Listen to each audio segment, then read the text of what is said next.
биз баш оору жана баш айлануу боюнча ушул чоң кыздан сурайбыз. Канткенде жакшы болду, ошол жөнүндө өзүнүн кантип ооруп калды, анан канткенде азыр ушу оордон чыгып атат, өзүнөн угай алат. Жашыңыз 51 жаштасыз. Сиз кандай даттануу менен келгенсиз бизге? Баш айлануу менен. Баш айлануу. Кантип башталды баш айланууңуз? Баш айлануу башталганда баштын арка жагынан толкун болуп анан башым айланат.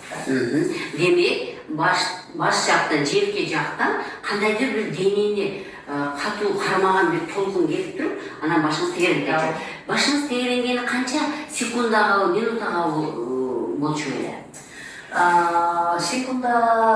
Секунда болот да. 30 секунд примерно ошондой болот, анан башым айланат. Башыңыз айланат. Баш айланганы мындай кичине мындай көбүрөөк турат да. Башыңыз көбүрөөк турат. Ошол мезгилде сиз отура каласыз. Ооба. Баспастан отура каласыз, анан өтүп кеткенден кийин кайра туруп иштейсиз. Так, ушул оору, ушундай даттануу качан пайда болду? Апрелде болду чейин. Мурун мындай байкаган эмес. Жок. Эч качан байкаган эмес. Так, анан сиз эмне кылдыңыз апрелден бери? Кандай дары иштедиңиз? Ошол депрессия болуп калган окшойт, ошол башталып кетти. Дары иштеп, больницага жатып чыктым. Бирок кичине жүрөк түкүлдөгү бар эле, ал өтүп кетти, бирок баш айланып өткөн жок да.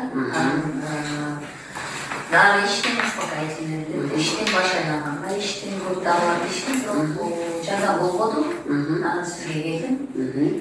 Так, бүгүнкү күнгө сиз кайсы даттануудан арылдыңыз? Азыр ошол баш айлануу, ошол толкун болуп келген нерседен арылдыңыз. Так, демек баш айлануу жок болду, Баш айлануу мына мен лечение кылганыма 10 күндөн ашты, мурдагыдан кыйла жакшы, бирок кичине бир аз бар эми алда. Сиз өзүңүз үйдөн эмнелерди жасап атасыз? Лимфомассаж жасайм. Дагы зарядка жасайм. Жана курсак менен дем алуу жасайм. Тамак жеген алдында өтүп атат. Сиз диетага кармайсызбы? Мен диетага кармайсыз. Жакшы. Сууну ичип атасызбы? Ичип атам. Демек, сиз мен эми аз элге айтып коеюн дегеним, сиз дарылоого келгенден кийин кандайдыр бир 5 күн 6 күндөн кийин мен жакшы болбой атам деп мага арызданып калдыңыз, 4 күндөн кийин. 4 күндөн кийин мага жакшы болбой атамын. Биз жактан көрсөтүлгөн лимфомассажды алып аттыңыз, сүйлүктү алып аттыңыз, тиги капельницаны алып аттыңыз, анан бирок сиз мага 4 күндөн кийин жок кожо мен жакшы болбой атам деп сиз мага арызданып калдыңыз. Анан мен айттым, отуруңуз, үйдөн эмне жасап атасыз деп сурадым. Сурасам үйдөн эчтеке жасаган жокмун деп айттыңыз. Анан мен катуу приказ бердим. Жок, мына азыр өзү айткан нерсени өттү түртүү, курсак менен дем алуу, курсакты басуу жана лимфа массажды жасайсың деп мен сизге приказ бердим. Жасадыңыз, 2 күн 3 күндө кадимкидей сиз натыйжасын көрдүңүз. Кадимкидей мына азыркы жакшы болдуң деген абалга ушул үйдөн жасагандан кийин келдиңиз, Демек, урматтуу мекендештер, мен эмне үчүн бул эжекебизди сурандым, ушундай элге айтып коюңузчу деп сурандым. Себеби деген биз жакта көрсөткөн өнүгүүнү эле жасап эле болду, мен башка эчтеке кылбайм, силердикин алып атам го деген нерсе эң туура эмес. Чынбы? Адам көбүрөөк өзү менен иштеш керек. Өзү менен өзү иштеш керек. Урматтуу мекендештер, мен айтайын дегеним, мына ушул 4 бөлүгү, бөлүмдүк аткаруучу 4 бөлүгү деп которуп койгон менче. Бул курсак, өттү түртүү аркы тамак жердин астында, ич менен дем алуу, курсактагы органдарды басуу жана бездерге массаж.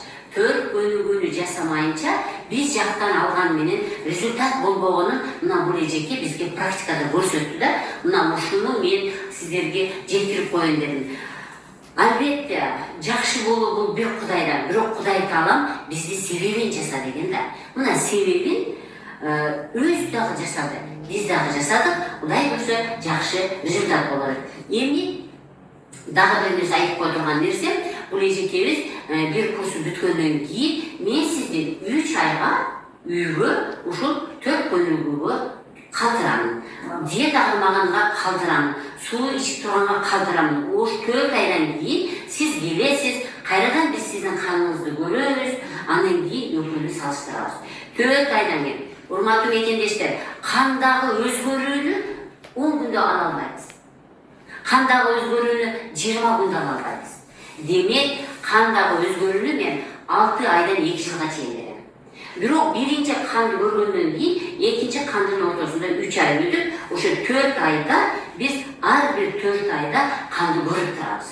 Кайсы керексиздер кетти, кайсы туздар кетти, кайсы керексиз холестериндер кетти, канды тазаланды.